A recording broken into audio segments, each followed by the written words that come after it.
Mga ginikanan nga buot pabakunahan bato COVID-19 ang ilang mga anak nga nag-edad og 5 ngadto sa 11 anyos subling gipahinumduman sa Taga-Local Vaccination Operation Center sa pagdala gayud sa mga rekisitos sama sa medical certificate kung may gihambing nga sakit ang inyong mga anak. Base sa guidelines nga gipagawa sa Department of Health, nanginahanglan og medical certificate ang mga batang may medical complexity. Sa Dakbayan sa Lapu-Lapu, muabot sa 515 ka mga batang 5 ngadto sa 11 anyos ang nabakunahan ni adtong Lunes, samtang 369 kagahapon.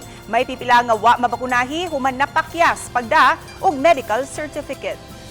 So far diri ang daghan-daghan gyud is mga bata nga naay G6PD deficiency and naipipila mga naay ASD no, autism spectrum disorder. So mo ni mga kasagaran nga namalik no nga dili na mahatagan kay nag-require og medical certificate.